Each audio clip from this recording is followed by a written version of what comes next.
Ministre national de la Justice et garde des Sceaux, il a été l'une des surprises du gouvernement souminois avec pour principale mission de redresser un secteur qui va très mal. Mais quelle thérapie compte-t-il apporter à cette justice malade depuis tant d'années? Monsieur le ministre d'État, bonsoir et merci beaucoup. Bonsoir Thierry. Et pourquoi vous avez accepté de travailler avec celui contre qui vous êtes allé en campagne, on va dire, en décembre 2023? Parce que je suis républicain. Pour moi, je ne conçois pas l'opposition comme un champ de contradiction personnelle, comme un lieu où l'on devrait déverser de la haine tribale, de la haine ethnique, de la haine personnelle. C'était une contradiction sur les projets, sur les idées. Je ne pouvais qu'accepter pour servir mon peuple, servir le chef de l'État, servir mon pays personnel. Aujourd'hui, vous êtes avec la DIPRO au sein de l'Union Sacrée ou vous restez opposant? Nous sommes de l'opposition républicaine. Et c'est à ce titre que je suis ministre d'État, ministre de la Justice et garde des Sceaux. Mais un opposant ne fait pas partie d'un gouvernement. En effet, il s'agit du gouvernement d'ouverture. C'est possible. Le jour de la nomination, on dirait que c'était de la malchance. Comment vous-même vous l'avez perçu? On lit la première ordonnance, on ne cite pas le nom du ministre d'État à la Justice. Et puis, c'est un tweet qui vient nous confirmer que c'est vous. Le jour de la présentation du gouvernement, je crois que c'était le 12 juin à l'Assemblée nationale, la première ministre commet la même erreur. C'est le président de l'Assemblée nationale, du haut de son perchoir, qui a rappelé qu'elle avait oublié de citer le nom du ministre. Ça vous a fait quoi? Vous savez, ça m'a tout simplement rappelé que le pouvoir est un phénomène métaphysique. Le pouvoir est fondamentalement lié au destin et je ne crois pas au hasard. Ça n'est pas un hasard que cela se soit passé ainsi. Ministre de la Justice, vous êtes celui qui doit manipuler le mieux la Constitution. Vous dites être au gouvernement tout en étant opposant, alors que la loi sur les statuts de l'opposition est claire. L'article 2 dit exactement ceci. Au terme de la présente loi organique, il est à attendre par opposition politique les partis politiques et regroupements des partis politiques qui ne participent pas à l'exécutif et ou ne soutiennent pas les programmes d'action au niveau national, provincial, urbain, municipal ou local. Excellent. Comment vous pouvez être de l'opposition et être dans l'exécutif au gouvernement? Ce n'est pas parce qu'une loi ne dit pas une chose que cela ne s'appliquera pas. Ce n'est pas non plus parce qu'une loi dit quelque chose que cela devra absolument s'appliquer. Et une loi, pour son implémentation, il faut des mesures d'application. Y a-t-il une seule mesure d'application qui avait été prise pour l'application de la loi de 2006 sur le statut de l'opposition politique? Jusqu'aujourd'hui, il n'y a pas de règlement. Ça n'enlève pas à cette loi sa valeur. Et donc, ça n'enlève pas à cette loi. Je dis la même chose. C'est qu'il ne s'agit pas d'une quelconque violation, parce que ce n'est pas l'opposition. L'opposition n'est pas uniforme. Ça veut dire que toute l'opposition ne s'est pas réunie pour pouvoir me proposer au gouvernement. C'est un opposant qui est au gouvernement? Et donc absolument. Mais il est possible qu'un opposant soit au gouvernement. Alors que la loi ne le dit pas, vous dites que c'est normal, malgré que la loi dit ainsi. Vous expliquez, vous ouvrez un arsenal de la pensée juridique pour dire ce que vous avez expliqué. Monsieur Osé Manzanza, votre explication par rapport à la loi, qu'est-ce qui passe devant? Vous savez, ce qui tue notre pays, c'est qu'on veut être expert en tout.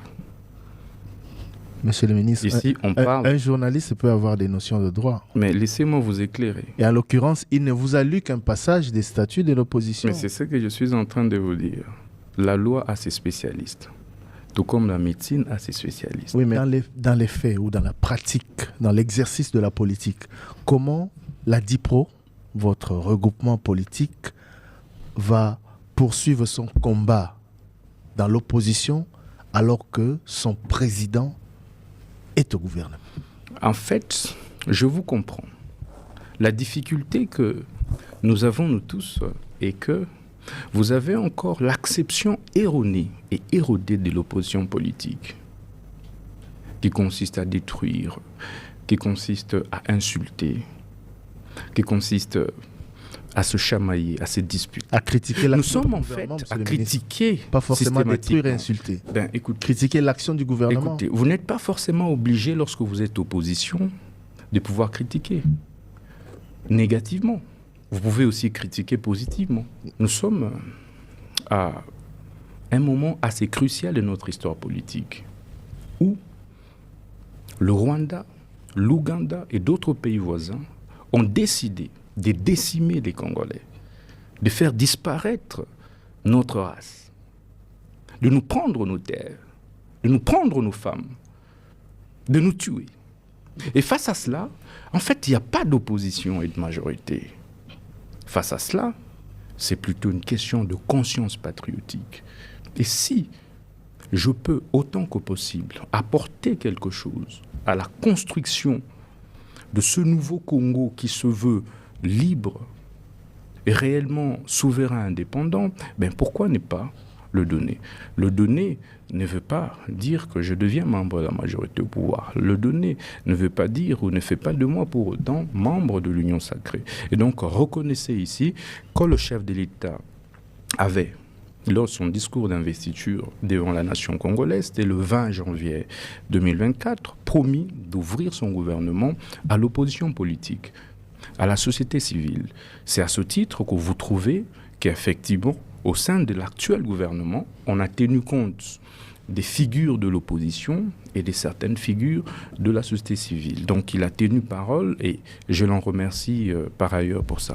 Monsieur le ministre, vous parlez des figures de l'opposition, mais vous êtes la seule personne venant de l'opposition à être au gouvernement. Que vous connaissez bien. Quand est-ce qu'effectivement s'est fait ces rapprochements entre vous et le pouvoir? Parce qu'on sait qu'au mois de mai, il y avait élection à l'Assemblée nationale et que vous étiez candidat, rapporteur adjoint. Quelques jours après, le gouvernement sort et vous êtes au gouvernement. Qu'est-ce qui s'est passé? En quel moment vous vous êtes rapproché du pouvoir du président de la République? Non, mais je ne sais pas de quel rapprochement vous parlez. Par contre, à quel moment j'ai été appelé pour intégrer le gouvernement? Mais c'était pendant la période de la formation du gouvernement qu'il y avait un quota que le chef de l'État, son excellence Félix Tshisekedi, avait réservé à l'opposition politique. Et avant la publication du gouvernement, j'ai été contacté pour ce faire. Il y avait déjà un appel de pied, non? Un tweet de Constant Moutamba qui se disait disposé à intégrer le gouvernement, à servir le pays. Besoin il y avait. Absolument. Mais la contradiction, c'est quand Constant Moutamba En réponse à un déclare appel, l'appartenance de son regroupement à l'Assemblée nationale, toujours à l'opposition. Mais absolument. Mais je le dis que nous sommes de l'opposition politique. C'est un gouvernement d'ouverture. Merci. Justement, J'ai déjà sur les fourni thèmes, les pour terminer sur ces thèmes. Dernière question Oui, sur ce point avant de... sur ce point. En fait, on sait que la DIPRO, la structure qui vous a accompagné durant l'élection présidentielle, et s'est présentée comme étant la structure qui avait sauvé le processus électoral. Et d'aucuns s'interrogeaient sur cette position par rapport à ce que vous représentez. D'aucuns disaient que vous étiez la DIPRO et l'ensemble des personnes qui vous accompagnaient de faire valoir.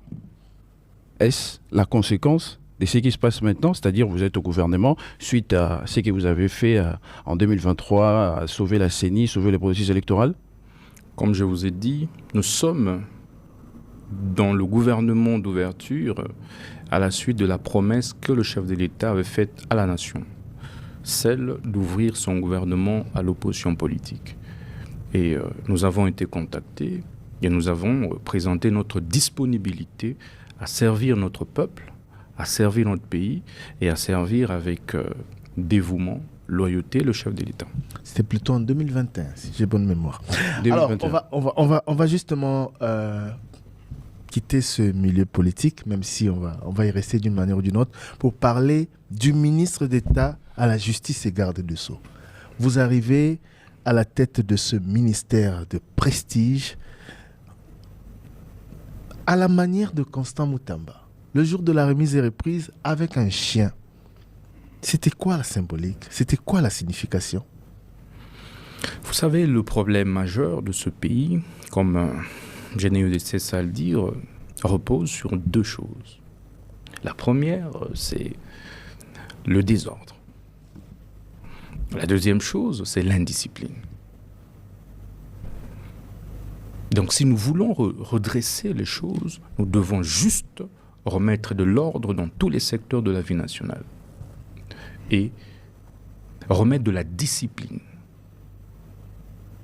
dans notre agir quotidien. Vous verrez que les choses vont se redresser de soi, les recettes publiques vont se décupler de soi, le développement en fait va être relancé naturellement. Le chien symbolise la discipline. Je veux dire surtout les chiens des races. Symbolise l'ordre. Le chien symbolise la sanction. Est-ce que ça valait la peine? Et donc, ça valait la peine, ce spectacle? La politique, comme vous le savez, se construit sur l'image, sur des métaphores. Une image communique mieux que 1000 mots. C'est des grands penseurs qui ont dit ça. Ce n'est pas moi. Et donc la symbolique d'une seule image, voyant le nouveau garde des Sceaux, avec un chien des races, je pense qu'a tout dit sur la suite des événements. Puisqu'après, vous avez vu, et je pense que nous allons en parler, la discipline et l'ordre que nous sommes en train de remettre dans les secteurs de la justice. Faisons justement un état des lieux de ce secteur. Après ce qui s'est passé à la remise et reprise, vous héritez d'un ministère dont les Congolais attendent beaucoup. Qu'est-ce que vous avez trouvé? Qu'est-ce que vous allez faire pour guérir cette justice, comme je l'ai dit en introduction, que le chef de l'État et de nombreux Congolais disent très malade? Comme vous l'avez dit, après avoir brossé, peint les tableaux du secteur de la justice, à la suite des différentes descentes que j'ai organisées dans tous les services judiciaires et pénitentiaires, évidemment, j'ai donné raison au chef de l'État. C'est que notre appareil judiciaire est malade. Je me suis donc mis à chercher la thérapie. Il souffre de quoi? De la corruption systémique et systématique au niveau des huissiers de justice, au niveau des greffiers, au niveau des magistrats, au niveau des juges, au niveau des avocats.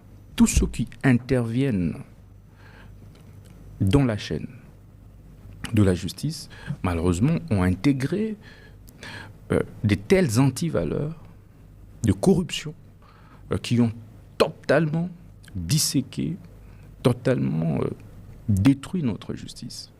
Et donc, par ricochet, tous les secteurs de la vie nationale, parce que seule la justice élève une nation.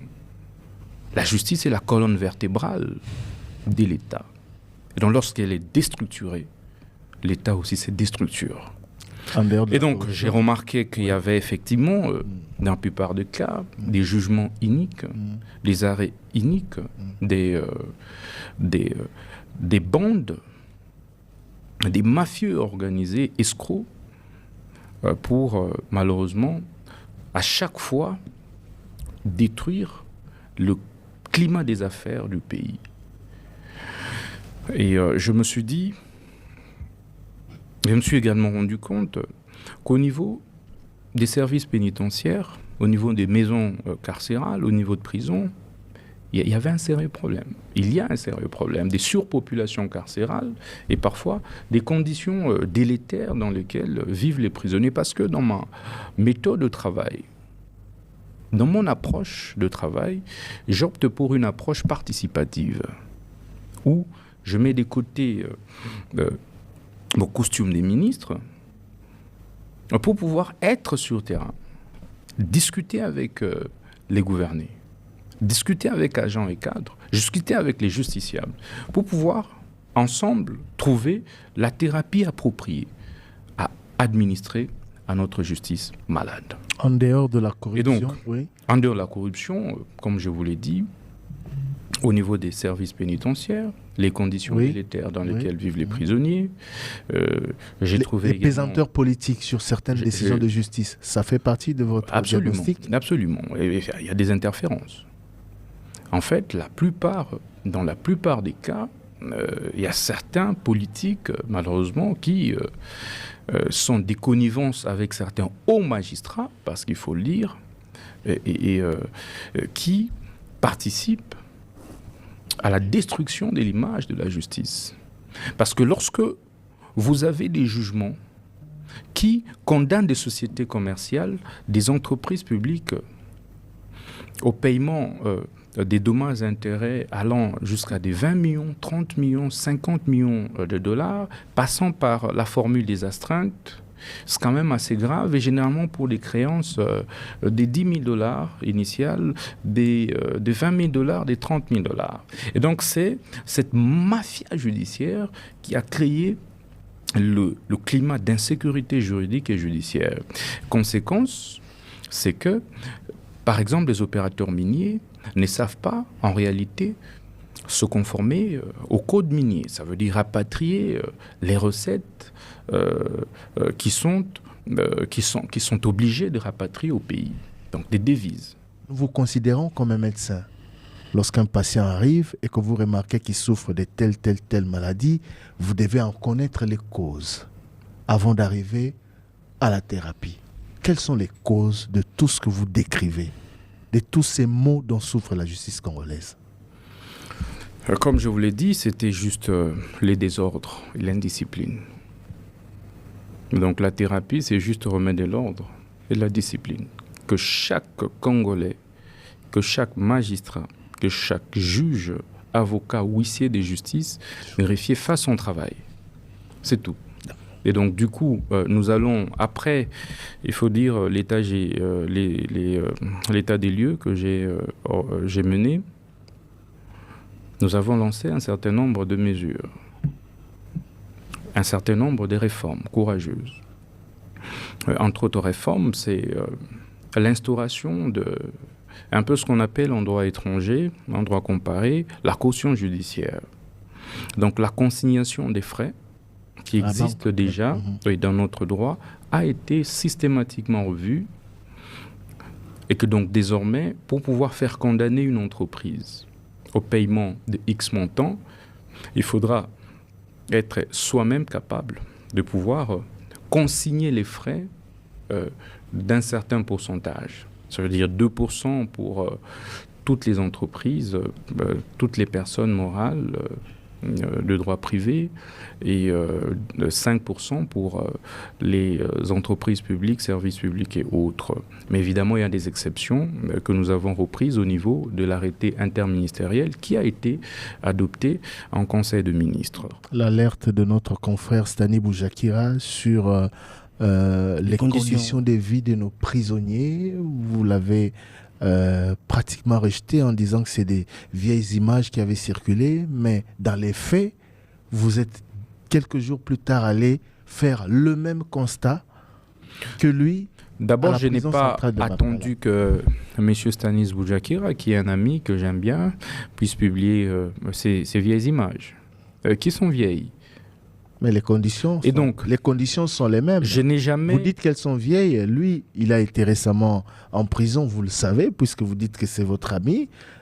C'est certainement à cette occasion qu'il avait pris ces images, qu'il a balancées. Je n'ai jamais nié l'authenticité des images de Stanis. J'ai simplement remis les choses dans leur contexte. C'est que les images que lui a publiées étaient de vieilles images. Vieilles ou pas vieilles, les conditions sont les mêmes. Là, c'est une autre question. Là, c'est une autre question. Est-ce que les images étaient actuelles ? C'est peut-être à l'auteur de les dire. Le problème, c'est... Par contre, c'est à vous de le démontrer. Par contre, sur quelle base vous dites que c'est vieux ? C'est vieux. Oui. Sur quelle base vous dites que c'est vieux ? Parce que c'est des images que lui-même avait prises lorsqu'il était en détention. Oui, mais il est sorti de prison il y a quelques mois. Mais il n'y a pas de problème, mais c'est vieux. Mais vieux par rapport à... Vieux par rapport à quoi ? Par rapport à l'époque où il était en prison ? Revenons sur l'essentiel. Ne perdons pas du temps à distraire nos auditeurs sur des questions de personnes. La plus grande question, c'est sur les conditions carcérales. De nous prévenus, de nous condamner ici. Vous avez évoqué les conditions carcérales. Quelle est la situation actuelle? La prison de Makala, par exemple, compte combien de pensionnaires? Je le dis, que la prison, les conditions ne sont pas reluisantes. Et qu'il faut systématiquement améliorer ces conditions. Je l'ai dit tout à l'heure, que nous sommes en train de prendre des mesures que j'ai même commencé à énumérer. Pour aller vers l'amélioration nette. Donc, apparemment, vous évitez des chiffres, monsieur le ministre. La question de Trésor Kiyombo est claire.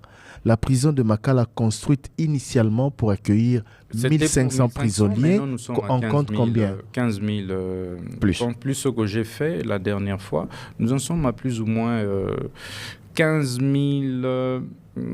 455. Le désengorgement va se poursuivre à quel rythme et vous comptez y maintenir? L'objectif et l'ambition que nous avons sur base des instructions du chef de l'État, c'est de pouvoir désengorger vraiment de plus ou moins la moitié, mais que nous ne puissions plus observer un seul prisonnier qui puisse se plaindre des conditions carcérales. C'est ça l'ambition.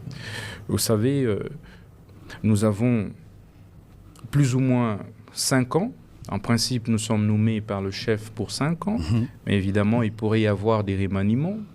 Mais nous serons évalués selon les instructions du chef 3 mois après. Ma question par rapport à ce que vous venez d'évoquer était de savoir quand est-ce que la population, pas vous-même, à l'occasion de vos 100 premiers jours, à l'occasion, etc., des 6 mois, etc., quand est-ce que la population va commencer à sentir l'effet Moutamba sur la justice, la thérapie Moutamba sur la justice? Mais la population sent déjà cela. C'est vous qui le dites. Non, mais la population sent déjà ça. Pour preuve. Non, je vous donne un exemple. Je vous donne un exemple simple. Non, monsieur le ministre. Je vous donne un exemple simple. Je viens de désengorger Makala. Je fais libérer combien? 421 personnes. C'est pas ça la population? Encore que la procédure est contestée par des juristes, on ne va pas aller peut-être sur ce débat. S'il vous plaît. Monsieur le ministre, moi, je suis sur la route. Je suis arrêté par un policier qui m'a fait payer une amende transactionnelle à la main. Vous savez comment ça se passe à Kinshasa. Cet argent n'arrive jamais à la caisse de l'État. Et c'est systématique, cette pratique. Pas que sur la route. C'est ça le petit peuple. Mais je viens de vous coin de mon avenue, il se passe quelque chose. Quand est-ce que cette population-là va refaire confiance à la justice? Mais je le dis que nous venons à peine de finaliser les travaux sur la bancarisation. Je suis d'accord avec vous. Vous avez expliqué ce que vous... C'est un processus. Nous ne pouvons pas régler le problème en un jour. L'État, en fait, c'est un système. Je ne peux pas tout faire seul. Vous avez la pression des résultats même de votre hiérarchie. Non, mais je suis raison pour laquelle je vous pose la question. J'ai répondu. Vous êtes médecin. J'ai répondu. Vous soignez, vous appliquez une thérapie, mais à quel délai on va commencer à sentir que ça commence à donner? J'ai répondu en disant que ça donne déjà à petits pas dans plusieurs secteurs. Je vous donne les cas du secteur des cultes et associations. J'ai supprimé les F92 en exigeant désormais à tous, toutes les églises, toutes les ASBL, de disposer des personnalités juridiques. Je vous informe que les recettes se sont multipliées. Parce que tout le monde est obligé désormais de payer les frais relatifs à l'octroi de la personnalité juridique. Ça, c'est réel. Je vous informe qu'au moment où je vous parle, tout est en phase d'être digitalisé. Si vous entrez désormais sur les sites, vous pouvez taper maintenant là, vous trouvez tout sur les sites officiels du ministère de la Justice et Garde des Sceaux. Ce qui n'a pas existé avant, c'est réel. Aujourd'hui, vous pouvez dénoncer un fait à partir de votre téléphone.